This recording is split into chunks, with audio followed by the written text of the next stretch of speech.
নমস্কার নমস্কার সকল স্টুডেন্টকে ওয়েলকাম টু মাই চ্যানেল। এবং আজকে যে বিষয় সম্পর্কে আমরা আলোচনা করব সেটা হচ্ছে স্ট্যাটিক জিকে। শুরুতে কোনো কিছু না বলে আমরা সরাসরি আজকে স্ট্যাটিক জিকে সম্পর্কে আলোচনা করব। এবং স্ট্যাটিক জিকেতে আমরা যে বিষয়টা আজকে আলোচনা করব সেগুলো হচ্ছে বিভিন্ন আন্তর্জাতিক রাষ্ট্রসংঘের আন্তর্জাতিক সংস্থা কোথায় কোথায় আছে। তো দেখা গেছে বিগত বিভিন্ন প্রিভিয়াস কোশ্চেন পেপারসে রাষ্ট্রসংঘ থেকে এবং তোমাদের আন্তর্জাতিক সংস্থা কোথায় কোথায় রয়েছে জানা হয়। কোশ্চেনটা জানতে চাই যে এদের আন্তর্জাতিক এই সংঘগুলোর আন্তর্জাতিক হেডকোয়ার্টারগুলো কোথায় কোথায় অবস্থিত। তো চলো শুরু করা যাক। তো ফার্স্ট আমরা শুরু করব সংস্থার নাম দিয়ে, আন্তর্জাতিক সংস্থা ইন্টারন্যাশনাল যে সংস্থাগুলো আছে। ফার্স্ট হচ্ছে লিগ অফ আরব স্টেটস, যেটাকে সংক্ষেপে বলা হয় আরব লীগ। এটা সূচনা হয়েছিল 1945-এ এবং এর হেডকোয়ার্টার অর্থাৎ সদর দপ্তর হচ্ছে কায়রোতে হচ্ছে এর সদর দপ্তর। সদস্য সংখ্যা মানে হচ্ছে কতগুলো কান্ট্রি এর মধ্যে ইনভলভ আছে, বর্তমানে 22টি আছে। এর পরেরটা আছে অ্যাপেক। অ্যাপেকের অ্যাব্রিভিয়েশনও আসে, স্ট্র্যাটেজিকের সাথে অ্যাব্রিভিয়েশনগুলো তোমরা পেয়ে যাবে। অ্যাপেকের ফুল ফর্ম হচ্ছে Asia Pacific economic cooperation. Date of establishment 1989 এবং এর হেডকোয়ার্টার হচ্ছে সিঙ্গাপুর। এবং কতগুলো দেশের সমন্বয় আছে, কতগুলো দেশের মধ্যে আছে, 21টি দেশ এর মধ্যে আছে। এর পরেরটি যেটা রয়েছে সেটা হচ্ছে এডিবি অর্থাৎ হচ্ছে এশিয়ান ডেভেলপমেন্ট ব্যাংক। এস্টাবলিশমেন্ট 1966 এবং এর হেডকোয়ার্টার রয়েছে ম্যানিলাতে। এবং সদস্য সংখ্যা অর্থাৎ দেশ, কতগুলো দেশ, সদস্য সংখ্যা মানে হচ্ছে কতগুলো দেশ এর মধ্যে রয়েছে, ইনভলভ রয়েছে 67। এরপর রয়েছে এশিয়ানের অ্যাব্রিভিয়েশন দুটোই পেয়ে যাচ্ছ, অ্যাব্রিভিয়েশনও পেয়ে যাচ্ছ এবং ফুল ফর্মও পেয়ে সদর দপ্তরগুলোও পেয়ে যাচ্ছ। Association of South East Asian nation, establishment date of 1967। এর সদর দপ্তর হচ্ছে জাকার্তা হচ্ছে ইন্দোনেশিয়ার ক্যাপিটাল। সদস্য সংখ্যা 10টি দেশ আন্তর্জাতিক। এরপর আছে গ্রুপ অফ 8, যেটাকে G8 বলা হয়। এর এস্টাবলিশমেন্ট ডেট হচ্ছে 1985। এর মধ্যে 8টি দেশ রয়েছে। 8টি দেশ হচ্ছে আমেরিকা, ফ্রান্স, যুক্তরাজ্য, জার্মানি, ইতালি, কানাডা, রাশিয়া এবং জাপান। এরপর আছে গ্রুপ অফ 15, যেটাকে G15 বলা হয়। এর এস্টাবলিশমেন্ট ডেট হচ্ছে 1989। এর হেডকোয়ার্টার হচ্ছে জেনিভাতে। সদস্য দেশ সংখ্যা হচ্ছে 18টি। এরপর রয়েছে গ্রুপ অফ 77, G77। এর এস্টাবলিশমেন্ট ডেট হচ্ছে তোমাদের 1964 এবং এর হেডকোয়ার্টার হচ্ছে জেনিভাতে। 133টি দেশ সমন্বয়ে রয়েছে। এরপর হচ্ছে ইন্টারপোল। এর ফুল ফর্ম কি? International criminal police organisation. Establishment date of 1923। এর হেডকোয়ার্টার হচ্ছে লিও, যেটা ফ্রান্সে অবস্থিত। এর সদস্য দেশ সংখ্যা হচ্ছে 190। এরপর আসছে international committee of red cross, যেটাকে ICRC বলা হয়। এর এস্টাবলিশমেন্ট ডেট হচ্ছে 1863-তে। এটারও সদর দপ্তর কিন্তু জেনিভা এবং সদস্য সংখ্যা হচ্ছে 190।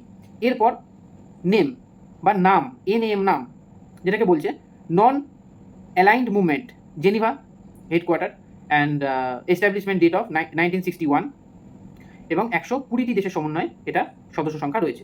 এরপর হচ্ছে EU, যেটাকে বলা হচ্ছে ইউরোপিয়ান ইউনিয়ন। এস্টাবলিশমেন্ট ডেট হচ্ছে 1993, যার হেডকোয়ার্টার হচ্ছে ব্রাসেলস। সদস্য সংখ্যা হচ্ছে, নেশন হচ্ছে 28। এরপর হচ্ছে নাটো হচ্ছে নর্থ আটলান্টিক ট্রিটি অর্গানাইজেশন। এটাকে দাগিয়ে রাখো, একদম কনফার্ম। প্রিভিয়াস বিগত যে এক্সামিনেশনগুলো গেছে সেই কোশ্চেন পেপারে কিন্তু নাটো রয়েছেই। তো নাটোকে দাগিয়ে রাখো। নাটো অ্যাব্রিভিয়েশনও আসে, নাটোর ফুল ফর্ম জানতে চাই। এবং এস্টাবলিশমেন্ট ডেট বলে দিচ্ছি 1949 এবং নাটোর সদর দপ্তর অর্থাৎ হেডকোয়ার্টার্স হচ্ছে ব্রাসেলসে। এর সদস্য সংখ্যা হচ্ছে 28। এরপর 13 যেটা 13 নম্বর, সেটা হচ্ছে OPEC. Very very important. OPEC, organization of petroleum exporting countries. OPEC is a very important, NATO is a very important এবং ASEAN is a very important, ADB is a very important বলে দিলাম। 1960-তে ওপেক এস্টাবলিশমেন্ট হয় এবং এর সদর দপ্তর হচ্ছে Vienna এবং সদস্য দেশ সংখ্যার সমূহ হচ্ছে 13টি।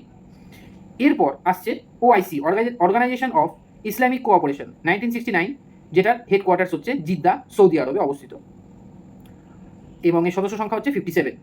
এরপর আসছে AI,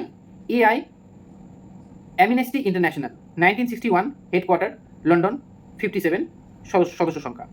এরপর আসছে TI, Transparency International, 1993, headquarters Berlin, সদস্য সংখ্যা 57। এরপর আসছে AU, very very important. AU, African Union, 2002-তে হয়। এর হচ্ছে হেডকোয়ার্টার্স হচ্ছে ইথিওপিয়া 54, সদস্য সংখ্যা হচ্ছে 54। এরপরে যেটা বলবো, most very important part, most strategically very important মানে আসে, পরীক্ষাতে আসে, সেটা হচ্ছে WWF। WWF হচ্ছে world wide fund for nature. এর এস্টাবলিশমেন্ট ডেট হচ্ছে 1961 এবং এর হেডকোয়ার্টার্স হচ্ছে গ্ল্যান্ড এবং বিশ্বের সব দেশ WWF এর সাথে যুক্ত। এরপর আসছে OECD, যার ফুল ফর্ম হচ্ছে organisation for economic cooperation and development, 1948 establishment. এটা হচ্ছে প্যারিসে এর সদর দপ্তর। অনেক সময় প্যারিস থাকে, অনেক সময় থাকে সাতো দে লামিউথ, সাতো দে লা মিউথ অপশনে থাকে। যদি সাতো দে লা মিউথ অপশনে না থাকে, প্যারিস থাকলে প্যারিসে অবশ্যই হবে তোমরা মার্কিং করবে। এবং এর মানে সদস্য সংখ্যা দেশ হচ্ছে 34টি। এরপর হচ্ছে ভেরি ভেরি ইম্পর্টেন্ট, যেগুলো ভেরি ভেরি ইম্পর্টেন্ট বলে দিচ্ছি, সেগুলো ভেরি ভেরি ইম্পর্টেন্ট, একদম আসতেই হবে। সেটা হচ্ছে সার্ক, SAARC, সার্ক। সার্কের ফুল ফর্ম হচ্ছে south Asian association for regional cooperation, 1985 establishment date, and এর হচ্ছে সদর দপ্তর হচ্ছে কাঠমান্ডু। সার্কে 8টি দেশ রয়েছে: ভুটান, ভারত, বাংলাদেশ, নেপাল, শ্রীলঙ্কা, পাকিস্তান, আফগানিস্তান এবং মালদ্বীপ। এরপর রয়েছে CIS, Commonwealth of independent states, 1991 মিন্সকে এর হেডকোয়ার্টার। 9টা দেশ এর মধ্যে যুক্ত। এরপর আসছে দ্য কমনওয়েলথের হেডকোয়ার্টার হচ্ছে লন্ডন এবং এস্টাবলিশমেন্ট ডেট হচ্ছে 1949 এবং সদস্য সংখ্যা হচ্ছে, দেশের সদস্য সংখ্যা হচ্ছে 53। এরপর বলে দিচ্ছি IOC is a very important VVI, মানে ভেরি ভেরি ইম্পর্টেন্ট, যেগুলো আমি বলে দিচ্ছি সেগুলো কিন্তু খুব ভালো করে তোমরা মানে মনে রাখবে এবং পড়বে। সেটা হচ্ছে Indian Ocean Commission, IOC, Indian Ocean Commission, অ্যাব্রিভিয়েশনও হয়ে যাচ্ছে এবং হেডকোয়ার্টার্সও হয়ে যাচ্ছে।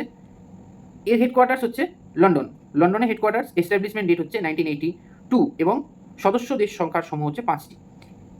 এর পরেরটাও VVI, very very very important, সেটা হচ্ছে Islamic development bank, 1975 headquarters Jeddah, 56 countries involve in this society. এরপর হচ্ছে লাস্ট, একদম শেষ, IOM, international organisation for migration, very very important part of this. এবং এর এস্টাবলিশমেন্ট মানে সূচনা যাকে বলা যায় সেটা হচ্ছে 1951 এবং এর সদর দপ্তর রয়েছে জেনিভাতে এবং সদস্য সংখ্যা, নাম্বার অফ কান্ট্রিজ রয়েছে 151। স্ট্যাটিক জিকেতে সদর দপ্তর অর্থাৎ হেডকোয়ার্টার থেকে কিন্তু প্রত্যেকটা প্রবেশনারিমূলক পরীক্ষায়, প্রত্যেকটা পরীক্ষাতে কিন্তু হেডকোয়ার্টার মাস্ট একদম আসতেই হবে। তো যেগুলো আমি বলে দিলাম VVI ভেরি ভেরি ইম্পর্টেন্ট, সেগুলো তো আলোকপাত করবেই এবং তার সাথে যেগুলো নতুন যুক্ত হয়েছে 25টা, টোটাল 25টা, একটু ভালো করে চোখ বুলিয়ে যাবে, একদম কনফার্ম এখান থেকে কমন কিন্তু কোশ্চেন তোমরা পাবে। তো আশা করি ভিডিওটি তোমাদের ভালো লেগেছে এবং ভালো লেগে থাকলে অবশ্যই ভিডিওটিকে লাইক করো, শেয়ার করো এই অর্থে মানে আমি বলতে চাইছি না কি মানে আমার চ্যানেলকে এনহ্যান্সিং করার জন্য শেয়ার করো, মানে তোমরা যারা কম্পিটিটিভ এক্সামিনেশনের জন্য আমার ভালো লাগে, মানে আমার পড়াতে ভালো লাগে, আমার জানাতে ভালো লাগে, তো সেই সূত্রে আমি বলতে চাই যে যারা কম্পিটিটিভ এক্সামিনেশনের জন্য প্রস্তুতি নিচ্ছ তারা তাদের বন্ধুদেরকে, সহপাঠী যারা রয়েছে এই বিষয়ের ওপর যারা স্টাডি করছে তাদের কাছে শেয়ার করো এবং চ্যানেলটি সাবস্ক্রাইব করো, ফলো করো। আর কোনো বিষয় জানার থাকলে অবশ্যই কমেন্ট সেকশানে জানাবে এবং ভিডিওটি অবশ্যইভাবে লাইক করো, সাবস্ক্রাইব করো। আর যে পয়েন্টগুলো আমি বলে দিচ্ছি সেই পয়েন্টগুলোকে খুব ভালো করে একদম মাথার মধ্যে ঢুকিয়ে নেবে যে এই পার্টগুলো থেকে কিন্তু কোশ্চেন অ্যান্সার আসেই। বিগত যে ভিডিওগুলো আপলোড করেছি, যে ক্লাসগুলো আমি আপলোড করেছি, সেই ক্লাসগুলোও কিন্তু খুব ইম্পর্টেন্ট, সেগুলো তোমরা দেখে নেবে। আর এই ক্লাসটা ভেরি ভেরি ইম্পর্টেন্ট, আসবেই, হেডকোয়ার্টার্স থেকে কোশ্চেন কিন্তু আসবেই। তো ধন্যবাদ। আর বলার মধ্যে দেখো যেটা একটা ইম্পর্টেন্ট একটু পয়েন্ট নিয়ে তোমাদেরকে বলছি, সেটা হচ্ছে সব পড়ে গেলে কিন্তু হয় না, যেগুলো বেসিক মানে যেগুলো আসে কোশ্চেন পেপারে বিগত 10 বছর, 15 বছর, 5 বছর আমরা স্টাডি করে দেখেছি, ঠিক সেই পার্টগুলো থেকে কিন্তু কোশ্চেন আসে এবং সেই পার্টগুলোকেই তুলে ধরে আমি তোমাদেরকে স্ট্যাটিক জিকেটা আজকে প্রোভাইড করলাম। থ্যাংক ইউ, আশা করি ভিডিওটি ভালো লেগেছে। ধন্যবাদ, শুভরাত্রি।